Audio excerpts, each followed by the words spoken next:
Hola segundo medio, ¿cómo están? Les habla la profesora Catalina para hacer la síntesis de la unidad y darles las indicaciones de trabajo para la guía número 10 que va dentro de este mismo PPT, ¿bien? Para que estén atentas y atentos. Entonces, la primera unidad, ¿cierto? Que se llama seres y haceres, ya la estamos terminando, así que vamos a hacer un cierre de unidad. Entonces, indicaciones de trabajo. Primero escribe el objetivo en tu cuaderno, que está aquí abajito, dice sintetizar los contenidos de la unidad 1, seres y haceres. Lo escriben en su cuadernito. Y luego dice revisa atentamente este video y toma apuntes en tu cuaderno de la información comentada. Están tomando apuntes. Y por último, desarrolla en tu cuaderno la actividad que se presenta al final del PPT. Entonces vamos a dividir la unidad en tres partes. En el tema central, en las lecturas centrales y en los contenidos centrales. ¿Bien? El tema central es el trabajo, ¿cierto? Hablamos del trabajo, de los oficios, de cómo estos aportan a la sociedad y cómo han ido cambiando, ¿cierto? Han ido variando con el paso del tiempo y según las necesidades que las personas vamos teniendo. Entonces acá tenemos distintos oficios como un panadero, ¿verdad? Un zapatero. Acá tenemos un trabajo más moderno, más digitalizado, ¿cierto? Y aquí tenemos oficios que siempre vamos a necesitar, ¿cierto? Como cocineros, jardineros, limpiadores, médicos, etc. Entonces la reflexión de la unidad va por ese sentido, como el trabajo es un aporte a la sociedad y se va adaptando a los cambios sociales según cada época. Eso con respecto al tema central. Luego tenemos dos lecturas centrales. El cuento El presupuesto de Mario Benedetti y el reportaje Salir a bucear que lo estuvieron ustedes comentando. Entonces, rápidamente, ¿cierto? Para que refresquen la memoria.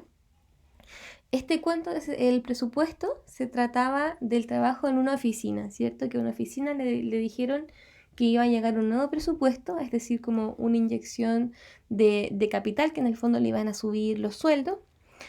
Y todos los trabajadores se pusieron muy contentos, muy felices, esperando que llegara este presupuesto. Empezaron a gastar, empezaron a endeudarse y el presupuesto no llegaba, no llegaba, no llegaba. Las cosas que se compraron empezaron a echarse a perder y seguían sin recibir el presupuesto nuevo. Y el cuento finaliza cuando todavía no reciben el presupuesto y les siguen diciendo que tienen que esperar y que tal vez la próxima semana, ¿cierto? Y ahí hablábamos de la burocracia, ¿se acuerdan de ese término? Que en el fondo es tramitar, hacer papeleo, que tráigame esta firma, que hay que esperar la confirmación de tal persona, todos estos trámites que hacen que hace más difícil lograr algo. Eso es la burocracia. ¿Bien? Y el segundo texto, que es este reportaje, hablaba de una nueva forma de trabajo, que es el WOOF, podríamos decirlo de esta forma, que es una forma de trabajo en el campo más que un fin económico busca una experiencia, ¿cierto? Entonces las personas viajan incluso de un país a otro con el objetivo de trabajar en un campo a cambio de recibir hospedaje, comida y conocer otras realidades. Entonces estos son los dos textos. Los dos, por supuesto, relacionados con el trabajo. Y como contenido central tenemos la forma de caracterización de los personajes. Recuerden, según el nombre, según el objeto que traen consigo, ¿cierto? Tenemos también los propósitos comunicativos de un texto. Esto es súper importante, deberían tenerlo en su cuaderno. Los propósitos comunicativos es en el fondo cuál es el objetivo que persigue un texto. Recuerden, un cuento busca entretener, una noticia busca informar, una receta busca enseñar cómo cocinar algo. Entonces cada texto va a tener una finalidad diferente. Eso tiene que ver con los propósitos comunicativos. Hablamos también del reportaje, de las características del reportaje, de la estructura del reportaje, que eso también ustedes deberían tenerlo en su cuadernito, se los mandé en una guía. En la finalidad del reportaje, que en el fondo es informar en profundidad sobre un tema, ¿cierto?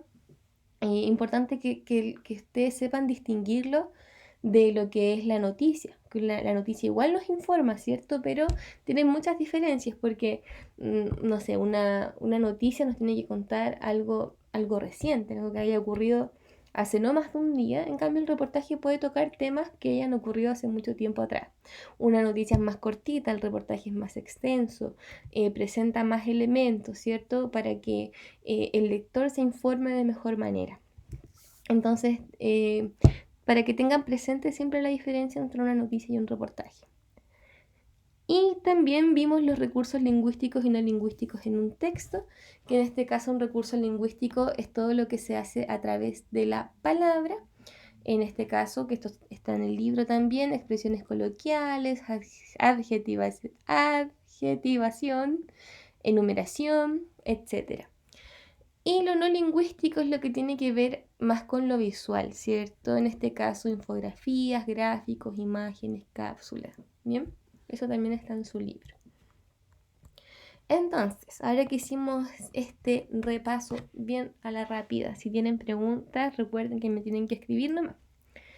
Tienen que ahora seguir las instrucciones de la guía número 10, que es que a partir de los contenidos que hemos visto, van a hacer un cuaderno de estudio, como los que hacían ustedes antes de las pruebas. ¿Bien? Ahora eso sí es obligación que todos lo hagan, no es como... no es opcional, ¿bien? Entonces hacen su cuaderno de estudio en su cuadernito y eso equivale a la guía número 10. En el cuaderno de estudio tienen que desarrollar todos estos contenidos, estas preguntas, ¿ya? Pero esto, miren, es bien importante, no debe responder a las preguntas como que si fuese un cuestionario. No, yo no pongo eso y la respuesta, no. Sino que tienen que presentar la información a través de esquemas, mapas conceptuales, cápsulas de información, pueden poner título, subtítulo, como a ustedes se les haga más cómodo. Recuerden que el cuaderno de estudio tiene que ser bien completo y bien visual, bien ordenadito, ya, cosa que sea fácil aprenderme lo que está ahí, ¿bien? Entonces, lo que tienen que poner en su cuaderno de estudio son estos temas que están en el texto escolar de segundo medio, ¿ya? Y debiese haber algo también de lo que alcanzamos a ver en el colegio. Si no tienen su texto escolar, porque no lo pude ir a buscar al colegio, yo les voy a estar mandando igual la selección de las páginas donde aparece todo este contenido, ¿bien? Así que trabajen en eso, en un cuaderno de estudio bien completo, bien bonito, y me lo mandan, ¿bien? Y lo dejan guardadito en su cuaderno porque en algún momento les va a servir. Eso sería todo. Repito, si tienen dudas me escriben. Yo les voy a estar respondiendo en la medida de lo posible. Y bien segundo medio, la verdad es que quiero aprovechar de felicitarlos a la gran mayoría porque han estado trabajando bien, mandándome las guías. Yo sé que es difícil, yo sé que tienen harto trabajo, pero por eso quiero aprovechar de felicitarlos, ¿ya? Y decirles que sigan trabajando, que no bajen los bracitos y que si tienen problemas, que se atrasan porque por lo que sea, porque les falló el internet, porque no tenían el compu, mientras ustedes avisen, está todo eso considerado, así que no va a haber problemas con su evaluación ni nada de eso. ¿Bien? Eso, que estén muy bien, les mando un abrazo, cuídense mucho y nos estamos viendo. Adiós.